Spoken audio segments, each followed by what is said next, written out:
Bitcoin is at a critical point right now. If you're in the market or thinking to re-enter, I'll give you a smoking hot analysis. We will cover Bitcoin, Ethereum, BNB, XRP, Cardano ADA, Solana SOL, CEL token, and 2 privacy coins, Haven XHV and XMR Monero, which has gained a lot lately. There will also be a giveaway, so watch to the end. As usual, I disagree with almost everyone's analysis. A couple of days ago, everyone was super bullish here, and now after the dump everyone's calling 13k. While I see it actually the other way around. Here was the resistance, and now we might form a head and shoulders here, which is a bearish pattern. Left shoulder, 2 parts, head, right shoulder, and could be more complex formations here, then a breakdown, and then we would get a target equal to this height, which would indeed take us somewhere down here. But it hasn't happened yet. It hasn't broken down yet. Instead, right now we're right at the range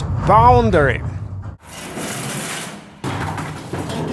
They're throwing bricks outside. I am getting a new office. The trend remains down, but the chart has not confirmed the breakdown yet. As much as I like Bitcoin and the BTC to USD chart, let's face it guys, the short-term action isn't coming from there. It's coming from here. DXY, Dollar Strength Index. So do you see any reversal in this? I don't. And as shown many times, if overlaying 1 divided by DXY, the inverse of the Dollar Strength Index, this becomes very obvious. Both medium term and short term. Here is mid-September. But there is something else. This chart won't give us the next move, but it can give us levels. Key levels where price might reverse. A concern I often see on YouTube is that people say something like, yeah, but following the trend like you're doing is a lagging system. Then you don't buy the bottom or sell the top. Look how much you missed. That is correct.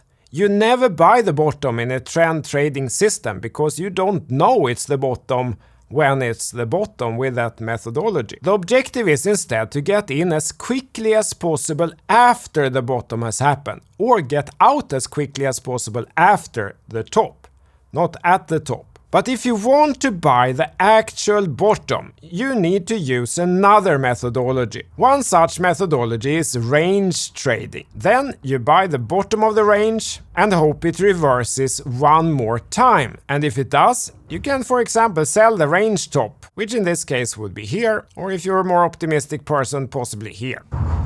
Or if it continues up and then trend actually turns up, you might have actually bought the bottom. The problem with that is that you're venturing further out into the area of luck, because probably it won't work out. There is nothing now indicating a reversal in the DXY as I showed, except we hope for it. Still, range trading is a very valid strategy, especially if combined with some fundamental insight that could make the likelihood of reversal bigger. But as many call now to sell today, while price is actually on support, I don't think it's the right strategy. Either if you're a range trader, this would be the point to enter with a stop loss somewhere below. Or if you're a trend trader, you got out somewhere here. And if you somehow find yourself holding here, the next bearish reconfirmation would be a breakdown of this level, which would then confirm this pattern as a head and shoulder top. But again, we're looking at an indirect result of something that's happening in another chart, which is really this one. If this should reverse, if this parabola breaks here, then we're in a completely different situation. And if this one continues up in price discovery here with this parabola intact, it's not looking good for stocks and Bitcoin, guys. Now let's proceed to Ethereum versus US dollar.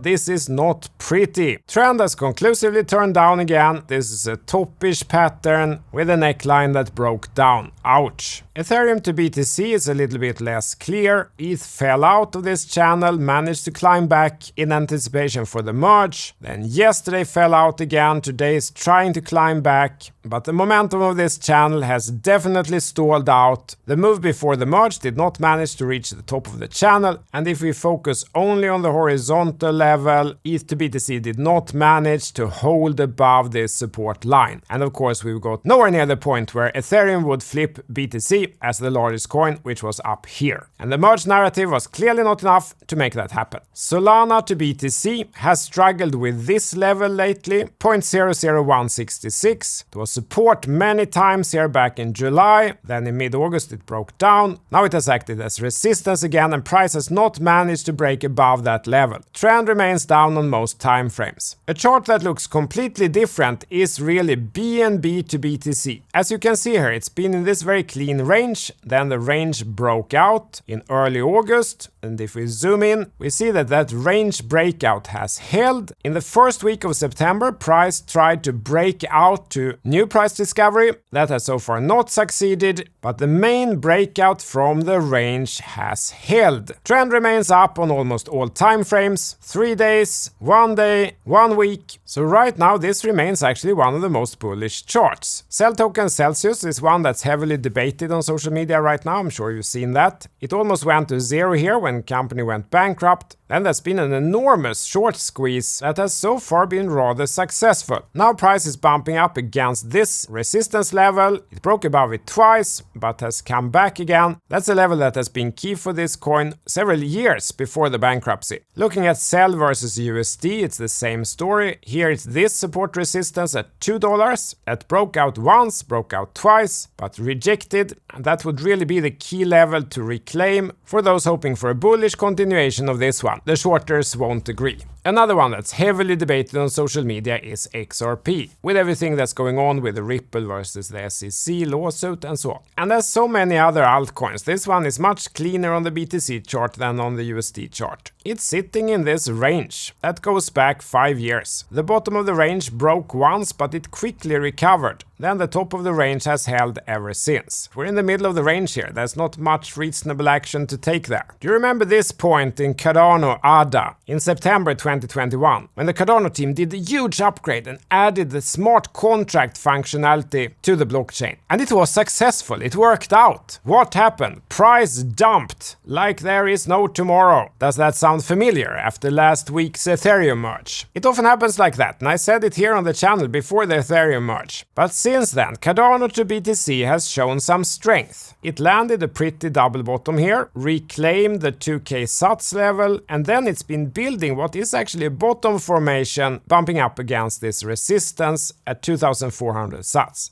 It broke out once, it failed, came back again, but should this get a clean breakout, this is actually looking pretty good again. Cardano to USD is also forming a range, but if this one breaks on the downside, we get a head and shoulders pattern. Shoulder, head, shoulder, and that would be pretty ugly for ADA versus USD. One coin that I haven't talked so much about on this channel is actually Monero XMR. That one is interesting. Price right now is holding the same level as it was in 2014, 6 years ago, against BTC. And once again, you see these very clear horizontal support and resistance levels that go back many years. It's amazing, isn't it? Look here. 2014, 2016, 2019, 2020, 2021, and again that approximate level turned out to be key in June 2022 when it finally broke out. And before that we had this range that goes back all the way here, 2015, 2016, November 2021, February 2022. Then the bottom of that range held and price got a reversal and trend finally turned up. Remember what I talked about in the beginning of this video for Bitcoin. A range trading strategy here would have been very successful, and then the reversal at the range bottom turned into an actual trend change. The other privacy coin, Haven XHV, is also coiling in a range. This is XHV versus BTC. You can see here, range bottom, range top, range bottom, range top, range bottom, range top, range bottom, range top, range bottom, range top. So this is what I mean when I'm saying that range trading is also a very valid strategy, and this range spans from May, June until today. XHV versus USD is bouncing here on a horizontal support at about 0.45. Trend is still down, but it doesn't take that much to reverse it after this long period of consolidation. Let's stop here for a second and talk a little about encryption. The parallel to the early days of HTTPS is staggering. Some of you will be too young to remember, but the SSL protocol, in the beginning, the US had made a rule that if if exporting the web browser software you could only equip it with 40-bit keys, and to some friendly countries 56-bit. So even though the software supported 128 bits, they had to cripple it so that it was possible to break the HTTPS connection if you wanted to.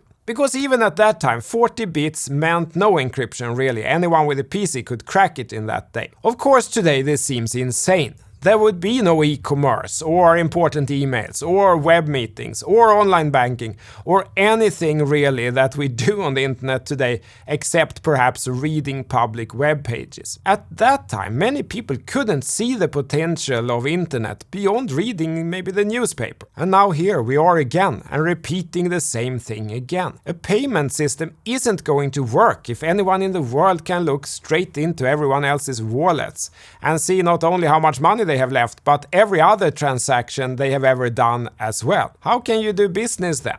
Not to mention the enormous problem with organized crime that this will lead to. So I can already see that this resistance against encryption, it's going to change in the future. They just haven't understood it yet.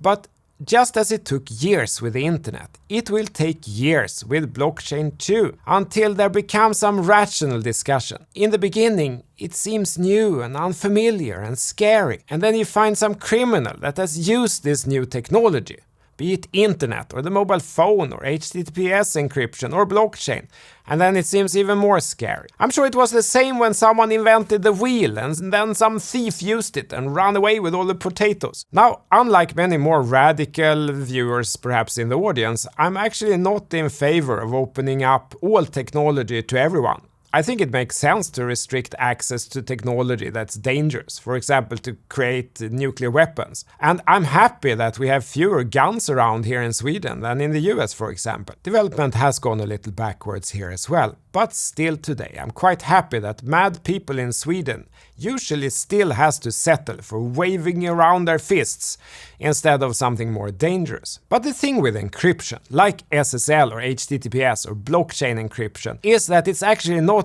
dangerous as such, because you can still keep each individual person accountable to prove their flow of funds. Like at least here in Sweden, you can't say that you found some stocks on the street or some Bitcoin magically appeared in your pocket one day.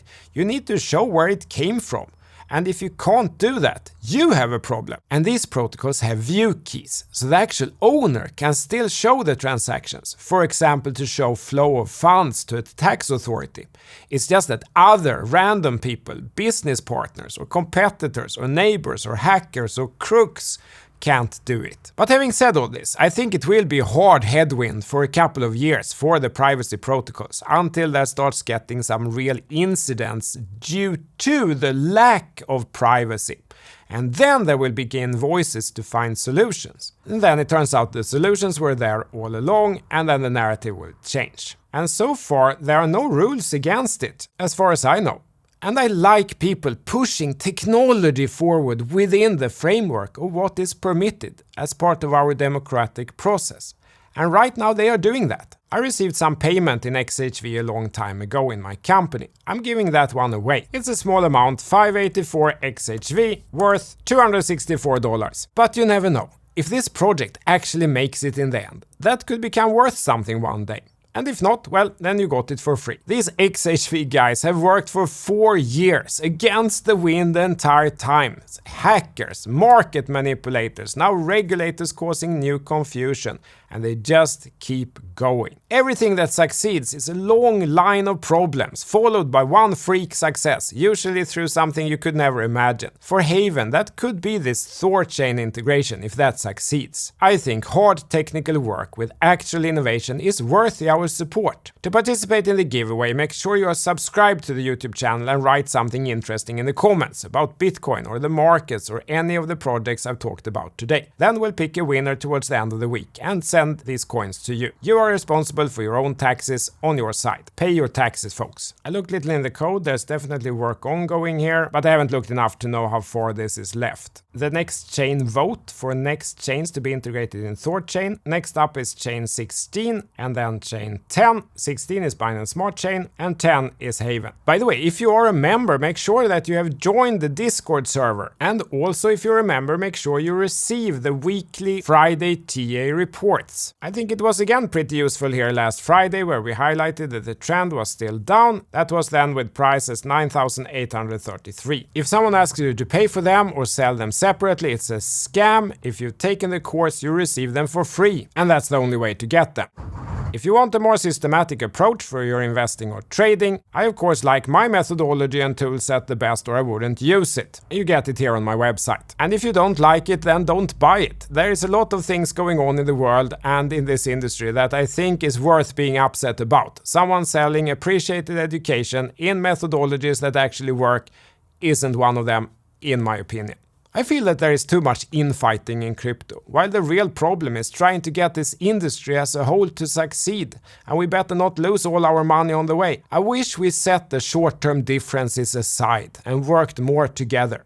I will be doing more collabs going forward, so if there is someone you think I should talk to, please let me know. And one thing from my business life that I wish all of you take with you is this: you don't need to agree with everything one person says or thinks to find value in that exchange. No one is asking you to marry your colleagues. In fact, it's better if you disagree on some things, but share common values, like the belief in this industry that it will succeed and do good for the world. Then exactly the path to that success.